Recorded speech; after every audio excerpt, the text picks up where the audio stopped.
Okay, I'm going to invite Mr. Jonas Campos to begin his presentation. Jonas Campos, it seems my phone only rings when I have to announce someone's presentation. So I'm going to ask you to announce your presentation yourself, and I'll allow myself to act on my profile here without making the proper introduction.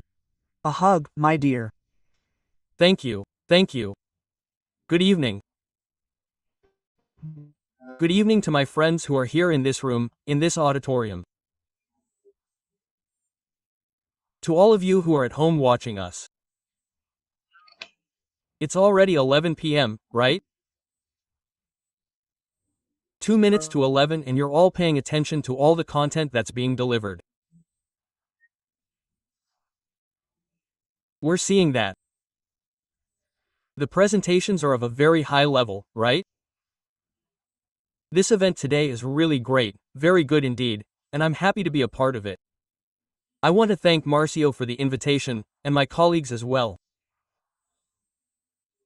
And today we're going to talk about preventive podiatric assessment in diabetic patients, right? Specifically regarding the diabetic foot or the diabetic patient, it doesn't matter throughout the content. We'll differentiate between these two. It's a little easier for me, because you've practically already covered everything. So, because usually when you give a presentation on a certain subject, you give a presentation, you give an introduction, right? And in that introduction you can specifically point out what you want to talk about, but you also give this introduction beforehand. And I won't need to give an introduction precisely because you've practically already done it, right? Our colleagues have basically covered everything about diabetes, right? And you're going to recite this part, and I'll be very concise, and I'm timing myself here so we don't go over time, so it doesn't get too late. So, let's go straight to the presentation. My presentation should already be showing up for you. Please confirm.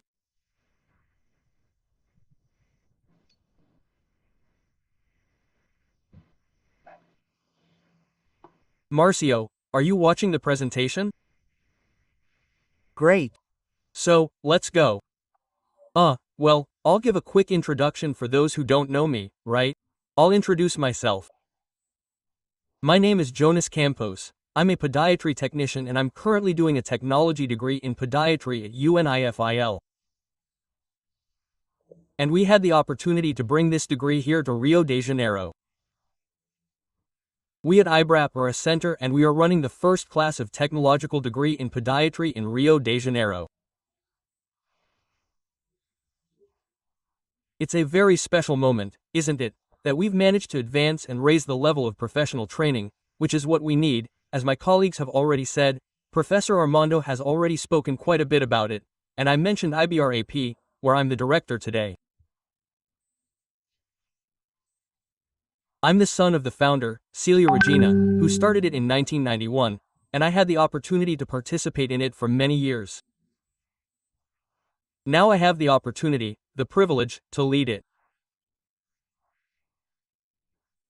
I'm the director, professor, I coordinate the technical part, and I manage the administrative part of the institute, along with a wonderful team that I have the great pleasure of always sharing with, and the joy of continuing this work that began many years ago.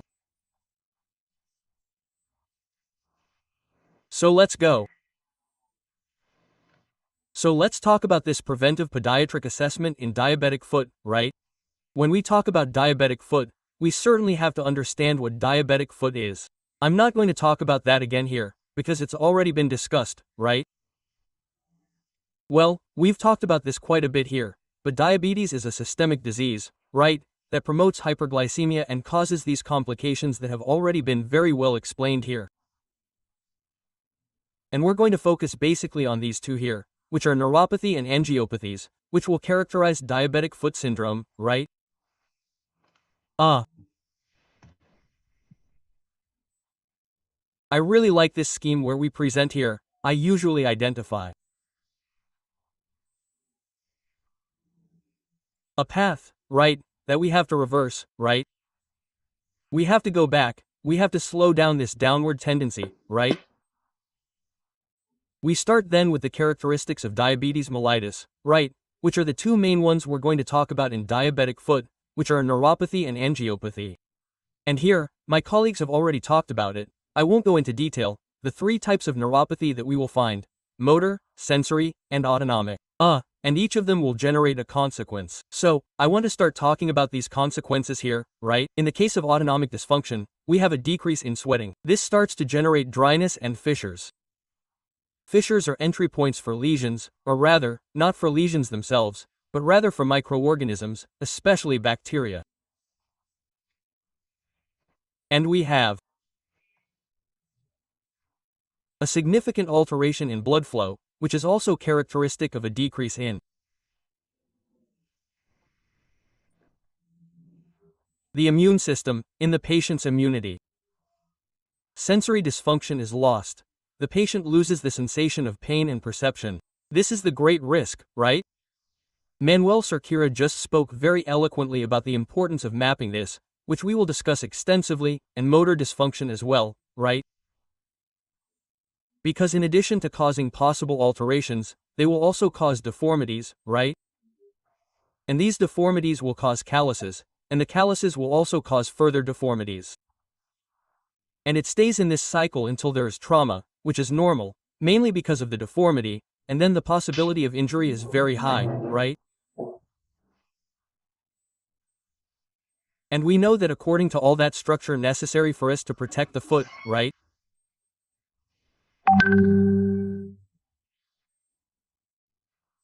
And taking into account all this syndrome that we have here, it becomes practically a meticulous job to save, to recover. It depends on several simultaneous factors, right?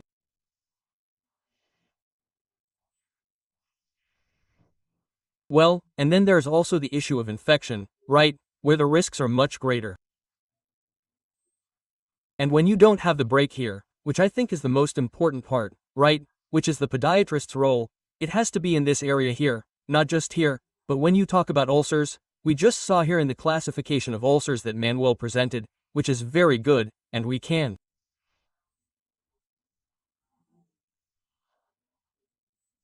identify exactly where the podiatrist's role is to combat these ulcers, but not only to combat them, right, but also to treat them and prevent the end of this process, right, which is amputation, right? The feet are the largest, the most distant extremity, right, that we have in the body. So, naturally, they are the ones that suffer the most, mainly from angiopathy. And there are two main types of angiopathies here: microangiopathy, which will automatically influence ulcers on the feet, right? And macroangiopathy, peripheral angiopathy or macroangiopathy as well, which can cause ischemia and gangrene, right?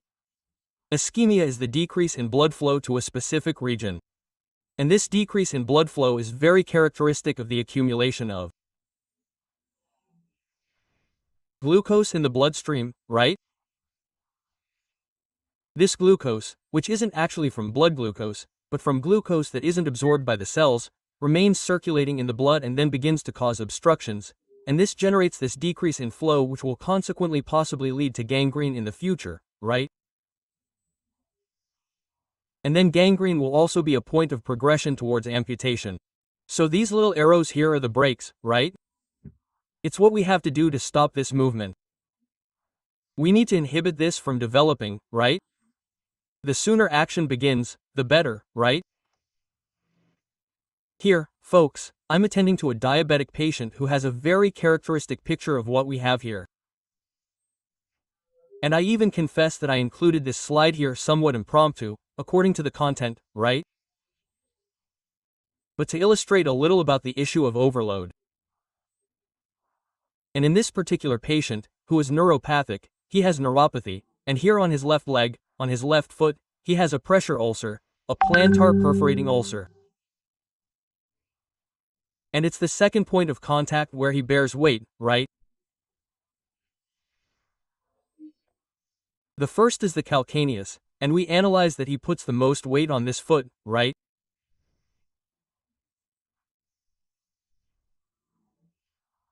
He spares this foot more. And we have a more advanced case of neuropathy in this foot. So, right in the region where he has the lesion, is where he ends up having an overload that repeatedly causes this hyperkeratosis.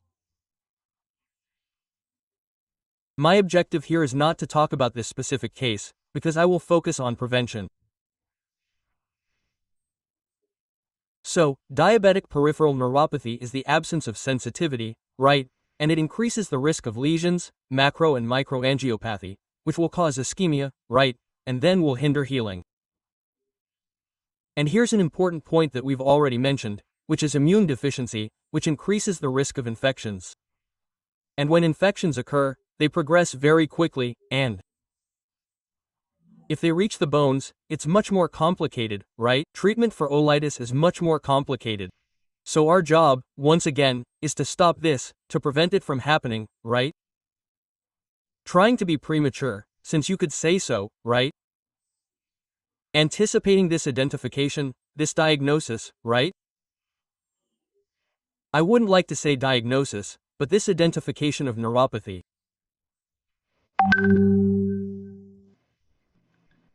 And how can we do this, right? Through preventive pediatric evaluation. I won't go into too much detail about SAP, because we'll have a presentation by Professor Maxander talking exactly about that, but here I just need to quickly highlight, to do this evaluation very thoroughly, right? We podiatry technicians still have the habit of filling out an anamnesis form, right? For those who don't have it, it's essential that you rethink your conduct, right? You're not, as Professor Armando said, treating the dog, you're treating the patient, the client. So it's important that you know them, right? And that you have a record, a history of them. So it's fundamental. But when we start talking in higher education, in the classroom, about assessment, we no longer talk about anamnesis, we only talk about the more complete assessment, which is the SAP, this systematization that involves a series of other factors, right?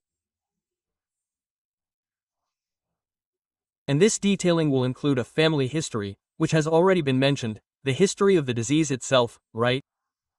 So what do we observe? Many times the patient discovers they are diabetic when they are already developing some pathology, developing some disease in the lower limb, right? They are already being affected by the complications of diabetes, right? Well, and that's where prevention comes in, which isn't just from a podiatry perspective, but prevention in a general context, right? And I also want to draw the podiatry professionals' attention to this, right? We have to analyze habits, right? Diet. We already had a wonderful lecture by Dr. Roberta, talking about diet, the importance of diet, the practice of physical activity, right? It's important to know if this activity exists or not. Oh, and also to encourage it, right? We can't advise, but we can encourage our clients to follow, to practice activities, right? Whether they are diabetic or not, but especially if they are diabetic, with the accompaniment of a specialist, which is fundamental so that we can maintain the health of the whole body, not specifically the feet.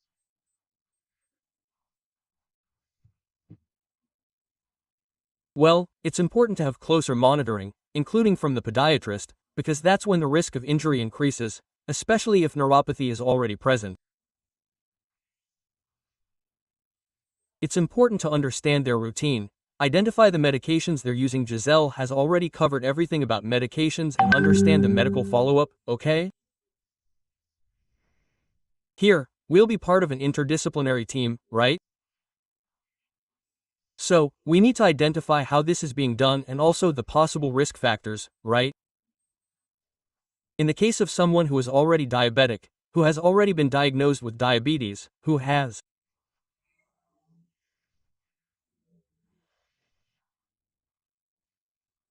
some item that we've already identified as a risk factor, we need to work on identifying these possible deformities, identifying the types of shoes and socks the patient uses so that we can do prevention and address this issue.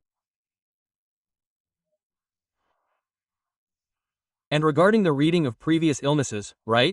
When we talk about shoes and socks, I think it's something that many podiatry technicians fail at, because they don't work on these guidelines, right? We need to, because it's something that's so simple for us, right? For me it's very simple, right? But for the patient it's not so simple.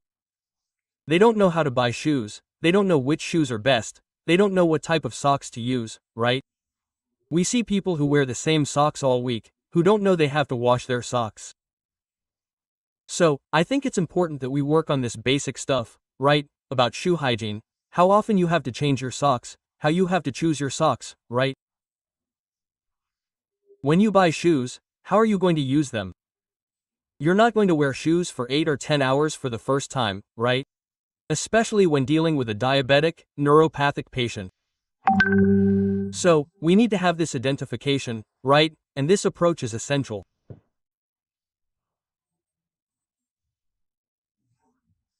And then the 2 points we're going to delve into further are the vascular assessment using the ABI, which is the ankle brachial index, an exam we do to identify how the circulation in the lower limbs is, basically, and also to assess the skin.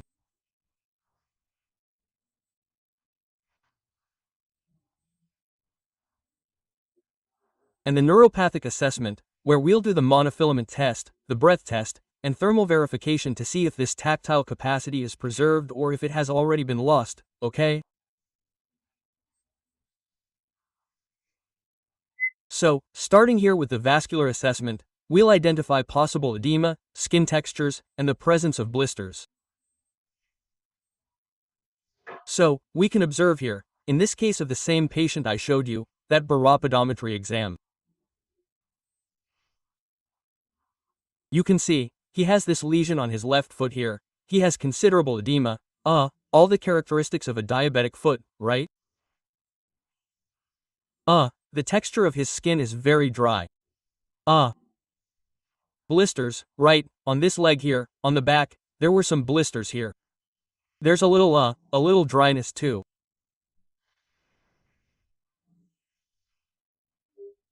And we can also observe the dermatological signs, right? Professor Armando said, right?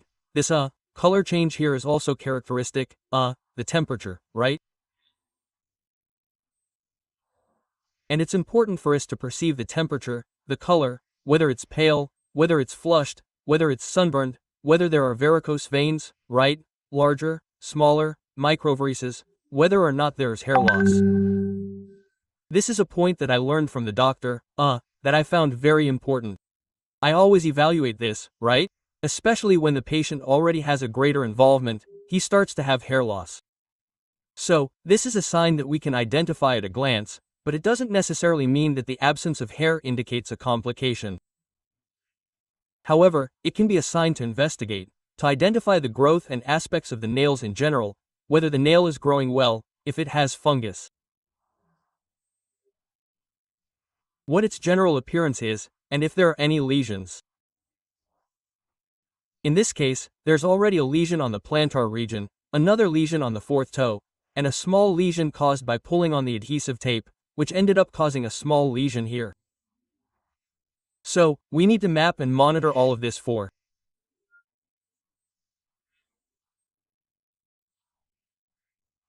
vascular identification and enter all this information into our SAP, our evaluation form. The vascular evaluation that we do with the ABI, right? What does the ABI consist of? The ABI is an examination called the ankle brachial index, where we first check the blood pressure in the arm. We have to do it in both arms, starting with the right arm. So, after I do the right arm, I move on to the right leg, right, at the ankle, actually, the upper leg, we do it right at the ankle. And this equipment here is called a portable vascular Doppler. It's equipment that allows us to listen to blood circulation. So, we're going to work here on 2 arteries, right, to be able to do this analysis. We work on the dorsal artery and the posterior tibial artery, which is the one we're listening to now. And we're going to measure it as if we were measuring the blood pressure in the arm. We're going to do the same thing as with the ankle, but we'll be able to identify what the blood pressure is here. And we use a formula to identify what that index is. I have to divide the Blood pressure in the foot by the blood pressure in the arm, right? The ankle by the blood pressure in the arm. So, according to the result, I need to do this. With both arteries, both the dorsalis pedis and the posterior tibial, both on the right and left foot, because there will be an alteration.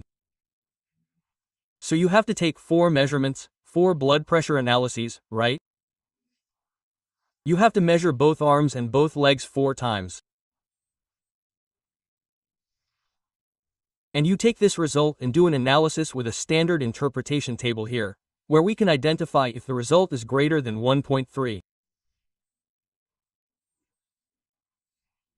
When I do this division here, if the result is greater than 1.3, it will be identified as incomprehensible, that is, the presence of a possible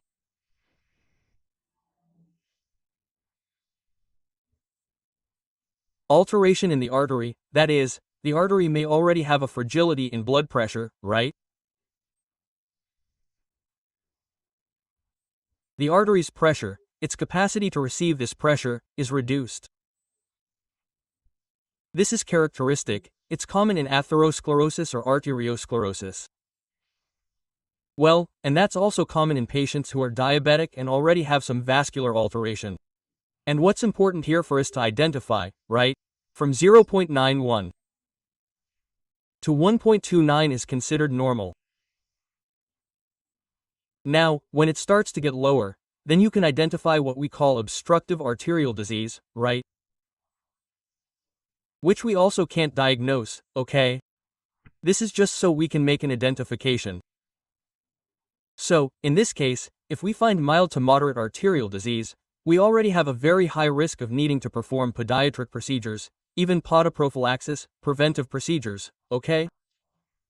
So I have to pay extra attention and actually refer this patient directly to the doctor for more in-depth exams to identify possible alterations, and especially if it's severe, right? If the result is 0 to 0.4, this arterial disease is very serious, and then we probably already have some other consequence on the foot when this result is found, okay? So here, actually, it's just for us to have a direction, you know, whether we have the capacity or not the capacity, but the possibility of doing the work, of performing podiatric procedures.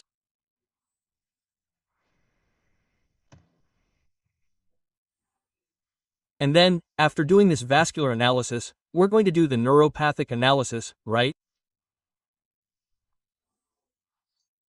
And about this that I want to share with you, we have the monofilament and the tuning fork, which are the 2 main resources that we can use, that any podiatry professional can use. It doesn't require that much skill. You just need to study and learn and understand this. And then you have events like this, ebooks, books, courses, an infinity of things for you to develop in this subject.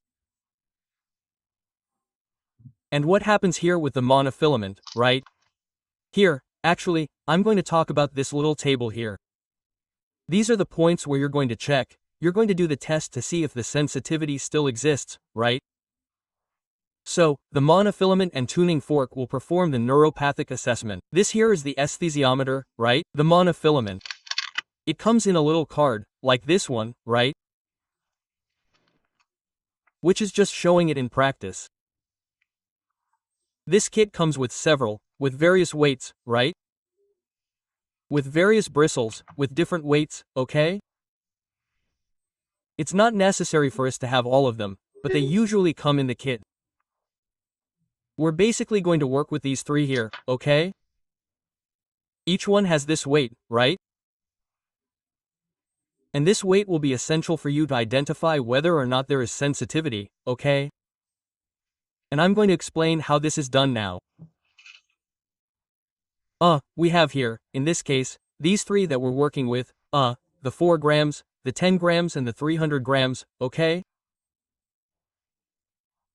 These 3 here will give us, these interpretations here, okay? This protocol comes with the device when you buy it. It's not exactly the device itself, right? So, anyway, That's how you buy the equipment, the resource, and you can also research. There are several protocols similar to this one on the internet, right? And we do it at these points, right, that we mentioned. I'll change the tip here so we can mark it, which looks really good. In the plantar region, right?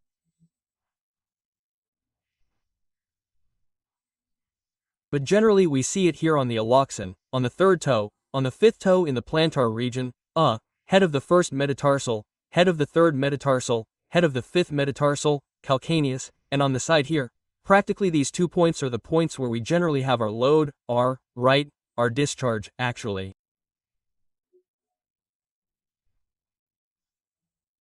And then we apply friction there in these regions. So I'm going to identify it, right? And I even have a little foot here. Oops, it fell here. I have a model foot here for us to do it. We're going to start with the 4 grams monofilament, which is the thinnest. I hope that in the image you can see how, just by touching it, it already bends, right? It already gives way, right? So, this is the first test we're going to do. And how do we do this test? There's a right way to do it.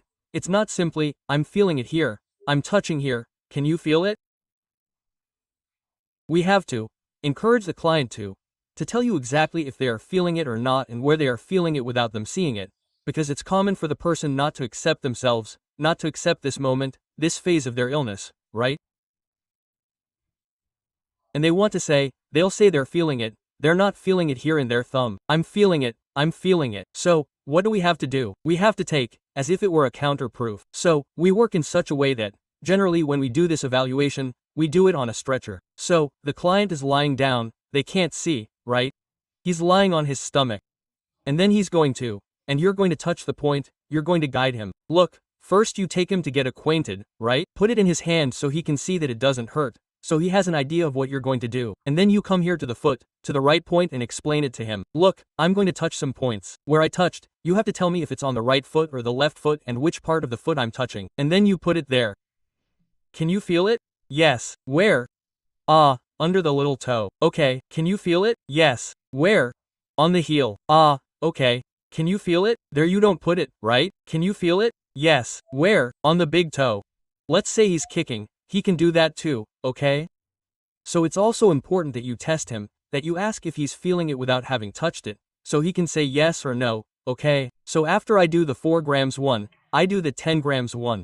Then you'll start to see the difference. It has greater rigidity, right? And the 300 grams one, which is much more rigid, right? You practically can't even bend it, you have to use a lot of force to bend it, okay? What does that mean? That each one will identify an alteration. And I'll talk about these alterations at the end, because of the time here, otherwise I'll have to repeat it later. Another piece of equipment we're going to use is vibratory analysis, to see if this client still has vibratory sensitivity, using a tuning fork. The tuning fork looks like a fork, with 2 tines. And when we strike it, we create a vibration, and I make contact with this base here. I can't hold it here, you have to hold it right here on the axis of the base. Okay, so I'm going to tap his foot on the same points. And then he has to tell me if he's feeling the vibration or not, okay? Why? There will be some moments when you'll tap without the vibration, because he might feel the touch, but not feel that the touch is vibrating.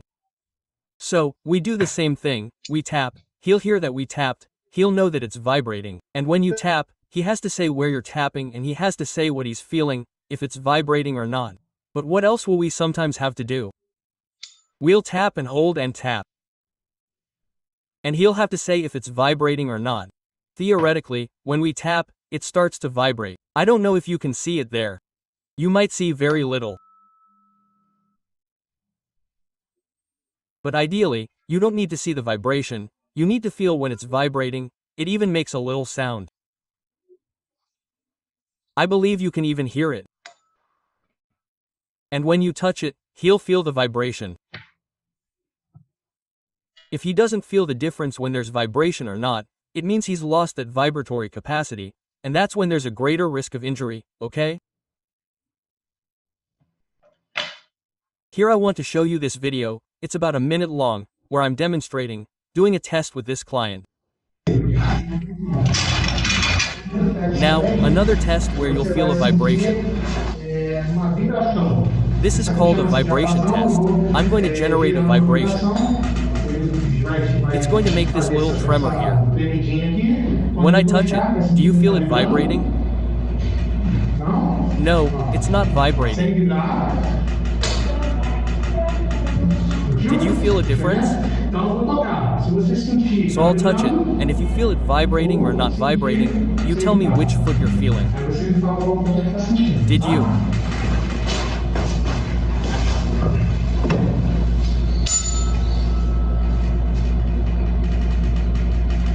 Feel it? It's vibrating on the right side. Vibrating in that direction. Oh.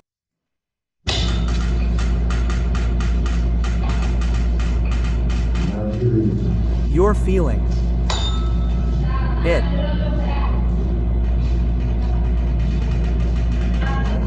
Here.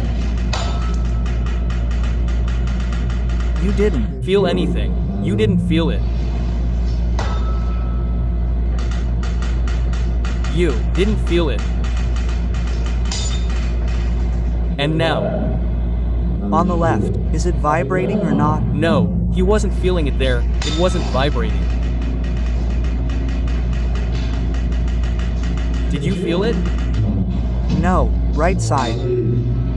Right side, okay.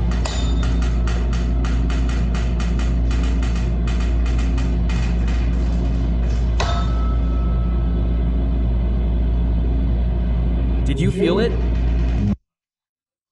So he clearly showed difficulty there. Now let me see to do. A difficulty in perception. So we have to mark here, right, the points he felt. If he felt it, we have to put a plus. If he didn't feel it, we have to put a minus, okay? And we're going to do a mapping of the right foot, left foot, and identify it, right? Because later, before that you also have to do this thermal assessment, right, of thermal capacity. And then Professor Armando Bega taught me to use this hammer here, which is actually his, it's on loan to me here. It's the Nook Book hammer. And it has two features here.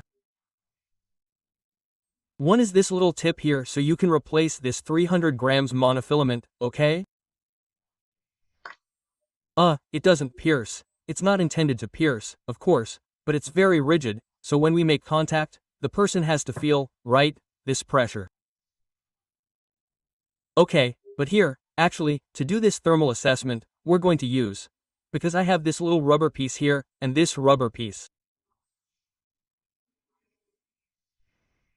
Because the fabric is rubber, it's a little more.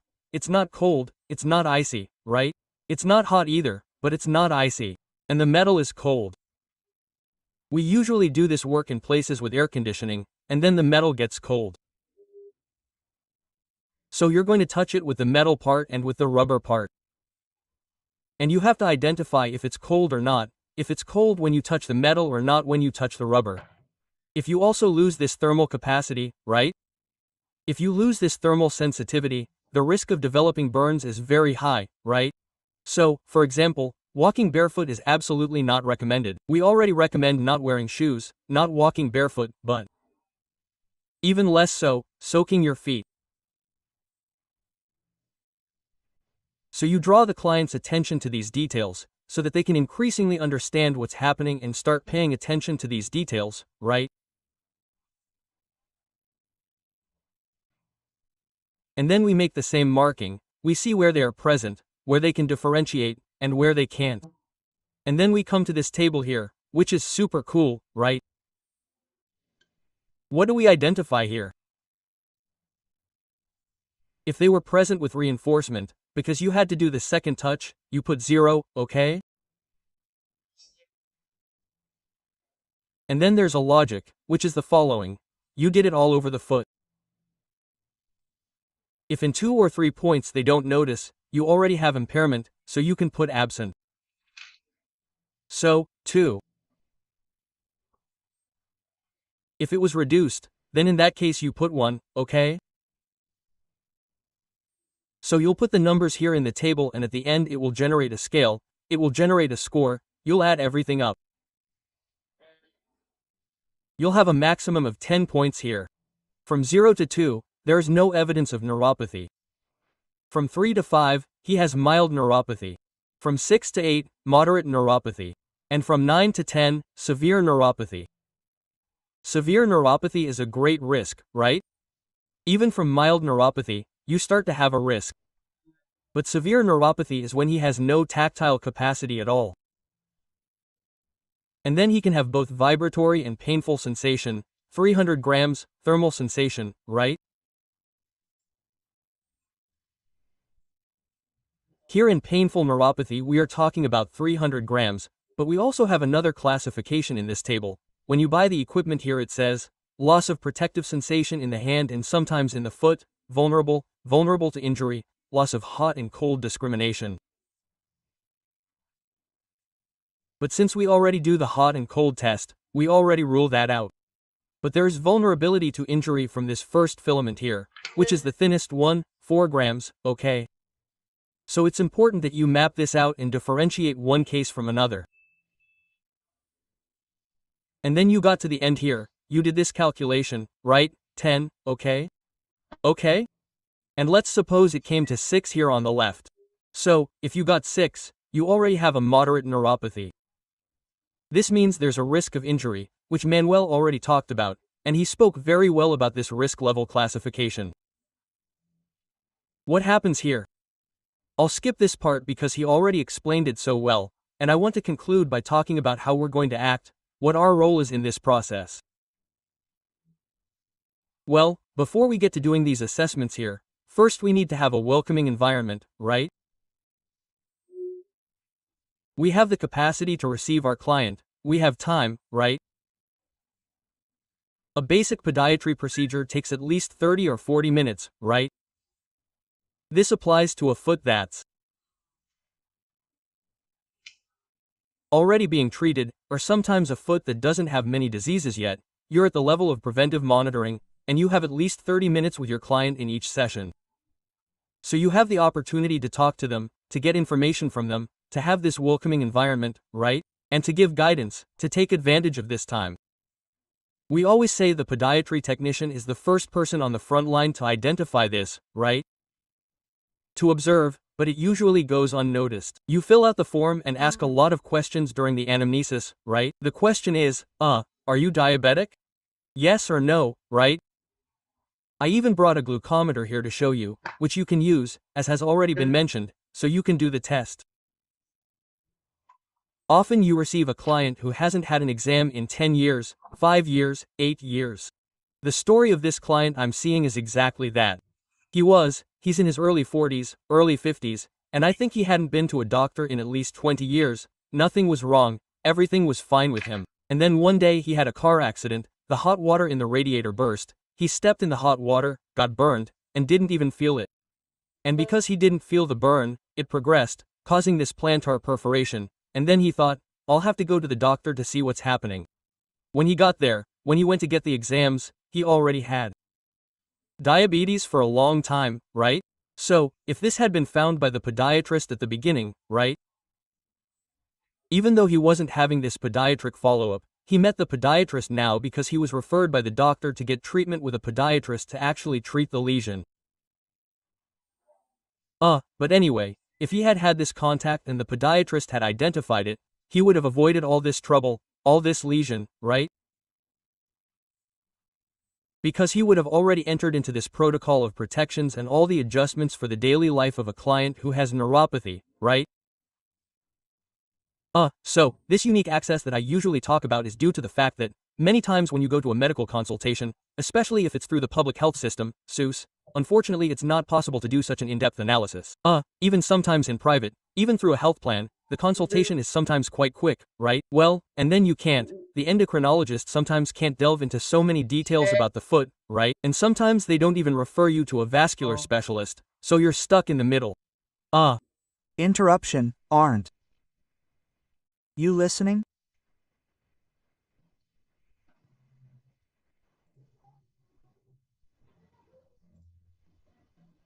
Is everything alright? Oh, okay, it's because I heard Professor Armando talking, I thought I dropped it. So, I'll come back here to finish.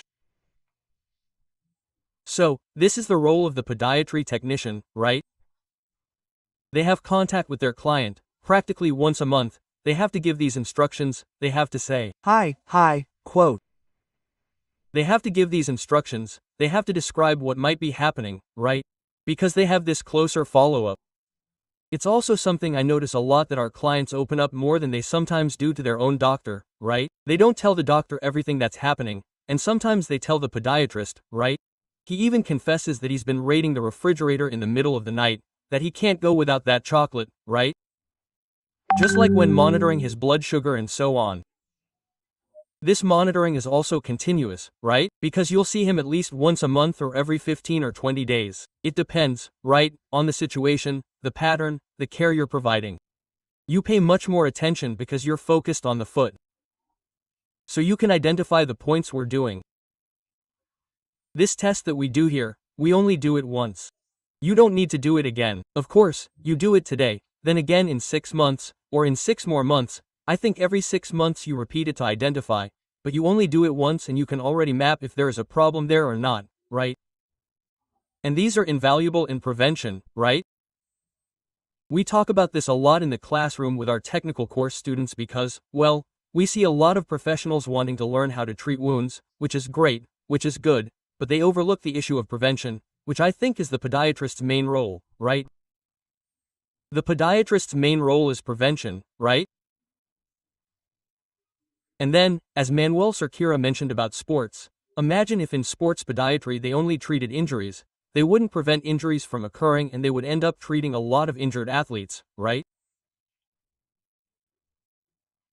So, prevention is fundamental, and the podiatry professional has the ability and the possibility to interact with the multidisciplinary team, identifying any alterations, guiding the client, and referring them to see a doctor, right?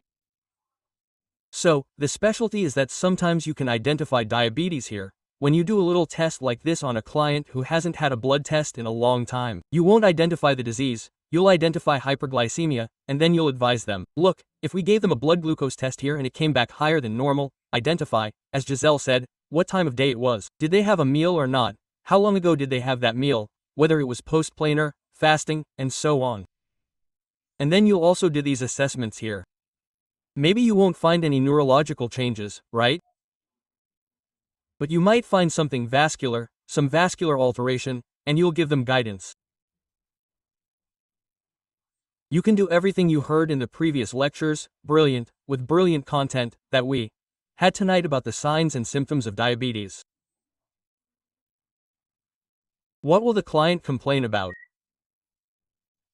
From thirst, frequent trips to the bathroom, hunger, weight loss issues, and so on.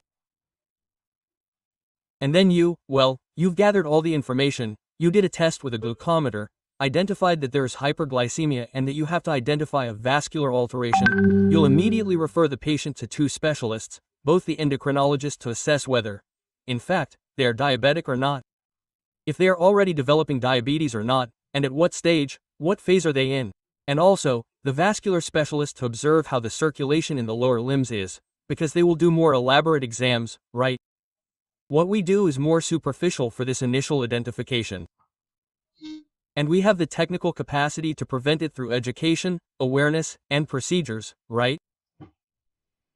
And this is something any podiatry technician is obligated to do, right? You don't need to be a graduate, you don't need to have a postgraduate degree, you don't need to have an update course, a training course, any course. As a podiatry technician, you've already learned how to do this. It's just a matter of getting organized and putting it into practice, right? And that's what I find fantastic. And also, this issue of education, for example, this client we're attending to, we talk a lot with him, right?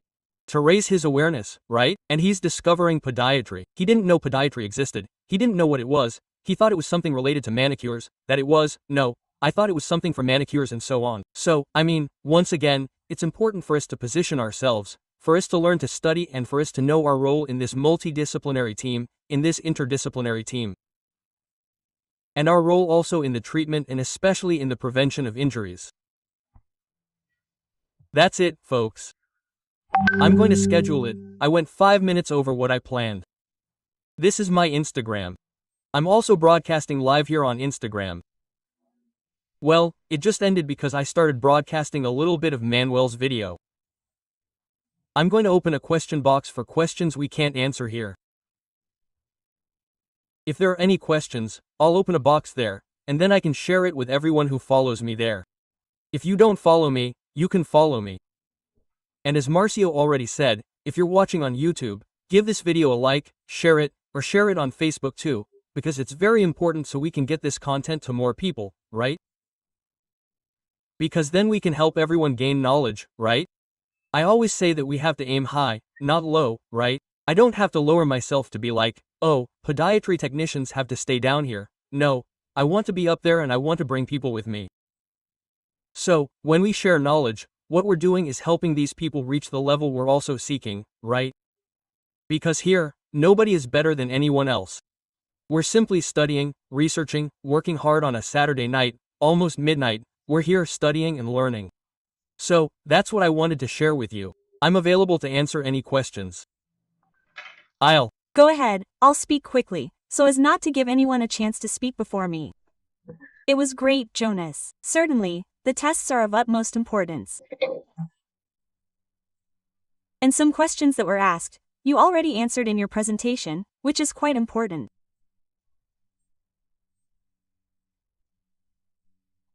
There's a question here from Nadia Andrade saying, in the case of altered blood pressure, do we recommend that the person see a cardiologist or a vascular surgeon? Vascular surgeon. So, if the blood pressure in the arm is also elevated, right, the systemic blood pressure is altered, she can also see a cardiologist, because she has a problem with arterial hypertension. If she's already being treated, which is often the case when a person is already hypertensive, she already treats hypertension with a cardiologist, but she doesn't also have this follow-up with a vascular surgeon. So, you might ask, how long has it been since she last saw the cardiologist? Is she taking her medication correctly? Is she up to date on her medication? Is the doctor monitoring her? Because we know that from time to time we need to do new tests, the doctor needs to evaluate. It just draws attention to this detail to stay updated and leads directly to the issue of vascular issues. Care of circulation in the lower limbs. Anna Sabes, Professor, do you use an oximeter to aid in this evaluation? Not yet, but we intend to use it in the evaluation. And we've now seen the importance of having an oximeter, with this COVID issue and everything, but I don't use it yet because I haven't learned how, but this guy down here will teach me soon. Micah Jonas, is it mandatory to use the 3 monofilaments? No, but here you have different perceptions, right? Here is tactile sensitivity, thinner. If the person has touch, if they are feeling it, here is friction, right? And here is pain. So you have 3 precisely for that reason. You can use 2, that's fine. If you don't have any, then you go with the thickest one, right? Oh, Jonas, I don't have that. Where can I buy that? You can find it online. It's not expensive, it costs around $200 for the kit, but if you don't have it, you can improvise with a toothpick. To start, if you suspect there's a possibility of neuropathy, go ahead, take a toothpick, don't use it on a wound, don't use it on a lesion, don't use it on open tissue, on intact tissue, right? You'll make the correct touch on the skin and you'll be able to identify it. But if you have all 3, it's better, because you'll be able to pinpoint where the problem is, okay? For example, she didn't perceive 4 grams, but she perceived 10 grams, so that means she's already lost some sensitivity, but she still has preserved the sense of friction and pain. So, she's starting the process, so you'll start taking care of it right from the beginning. Celia Pinto asked, will excess perkeratosis influence this sensitivity? It can influence it, but that's why we're going to do it in several points, right? And then we'll check if there's hyperkeratosis in a certain region. We'll also choose other regions to reinforce whether or not there is this sensitivity. So, it can influence it, but it's not that much, it's not very much, right? Because even with hyperkeratosis we have the sense of touch. There's a point here that's very much related to management, okay? If IBRAP has associated courses, right? Specialization in treating diabetic patients, and if in the technical courses you teach students how to measure blood glucose, vital signs, and blood pressure.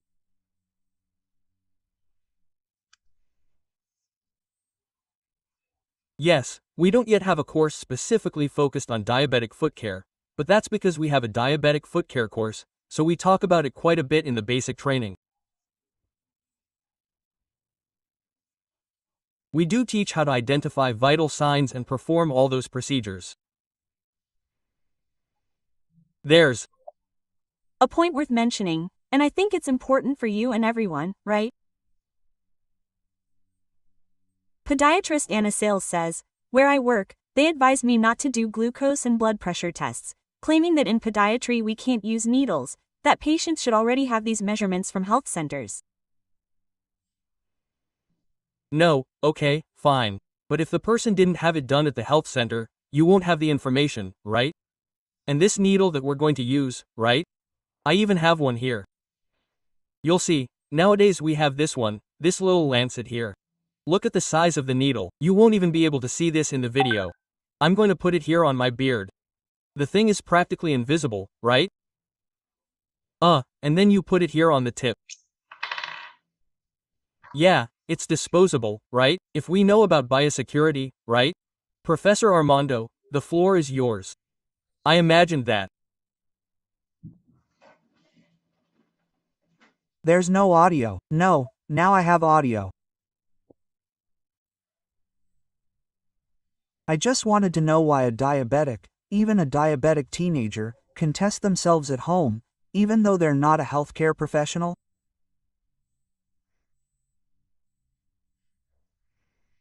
And a podiatrist, who is a healthcare professional, can't. Explain that to me. Let's go. Next question, Sylvia Teodoro.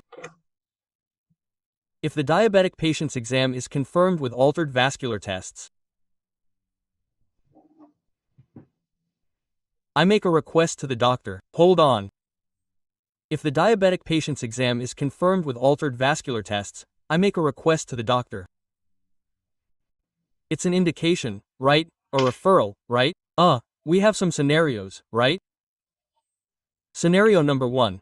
When you receive your client and they don't have any lesions, but you identify some points, like edema. Some signs of ischemia, something that already catches your attention. And then you ask, are you diabetic? Are you diabetic? Quote, no, my son, I used to have diabetes, but I got cured. You already know that this person isn't being treated, isn't being monitored, right? You have to analyze this, you have to have this perception. No, I'm not diabetic, okay? How long has it been since your last exam? Oh, it's been a long time. Quote, that's also a risk factor. You haven't had an exam in a long time, so you have to refer them for follow-up. Perfect. This is independent of the results, right? Just the fact that the person has already had a clinical analysis, you've already identified some factor, and then you take advantage of the lack of information, right? So, if you have a glucometer, you do the test, you identify that you have hyperglycemia, and then you show it, look, here, this is a capillary blood glucose test, it's not a deep test. This is just monitoring so we have an idea, right? The normal range is such and such, you had such and such, so ideally you should have follow-up, you should return to the doctor to identify and so on, right? Now, if you find that sometimes the client is already diabetic, they already know, they already take medication, they already follow a diet and everything, and they don't yet know that they have developed neuropathy.